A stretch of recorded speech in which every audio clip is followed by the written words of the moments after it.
So 100,000 people go to a music festival in San Francisco. Reggie Watts plays, Jack White plays, 20,000 tweets and photos are shared, and you can't find it on the web. Where do I go to see what happened? Let's do a test. Let's go to Google. Moore's going to type in Outside Lands 2012. That's the festival I was talking about. What we see is a lot of text and a lot of web links. What if I want to see what happened? Okay, we go to Google Images. I see that there were big professional shots of crowds, and some of my favorite web banners played.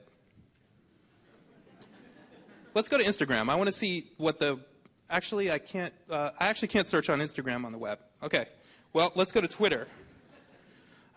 Type in Outside Lands on Twitter, and man, actually, it's long gone. So there's not, I can see people talking about Outside Lands right now. So we think we can do better than this. We're building an archive. Let's go to our page. So we build a permanent page on the web, and we archive all the social content from an event. On the left-hand side, you see the conversation and tweets, and on the right-hand side, all of those beautiful Instagram photos show up. And this is really cool, and it's really hard to scroll through 20,000 photos. So we're doing something about that too. More clicks on Summarize, and this is where we engage the algorithm, and the algorithm comes from Rutgers and Columbia, and it's a way of us automatically building a timeline of the event from the social content that was shared at the event.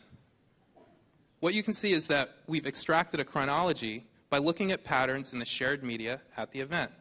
And this is awesome because, among other things, we didn't even put the schedule for the event in here. We extracted the schedule just from the tweets and Instagram photos. Then we line the tweets and Instagram photos up. And we go further. We build metadata and topic models so that we can get beyond a hashtag like #JackWhite into keywords like Jack White, which we can then go onto platforms like Flickr for and do a search over time and surface beautiful photos from Jack White. And we can also do the same thing on YouTube, find some of the best videos, and actually dive in and see what it was like to see Jack White at Outside Lands. And we can dive in and see Jack White from multiple perspectives because multiple people actually shot video there, and we automatically sync that up. These people didn't even know that they were doing this together. So this is really cool. This is a revolutionary way to look at things happening in the world and to look at media.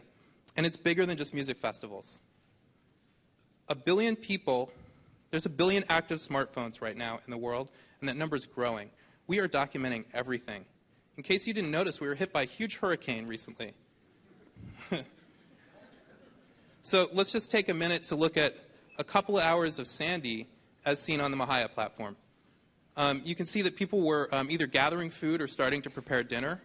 They were starting to light candles in preparation for a potential blackout. And then the first dramatic thing happens. The facade of a building collapses on 8th Avenue. Lights start flickering. There's a blackout. Lower Manhattan floods. And then they had to evacuate NYU Hospital. This is an amazing way to see what it was like, to see what happened in New York during Sandy. And that's what we're all about. My name's Tariq. That's Moore. We're Mahaya. We're making the world's stories more accessible by sharing the world's information. Thank you.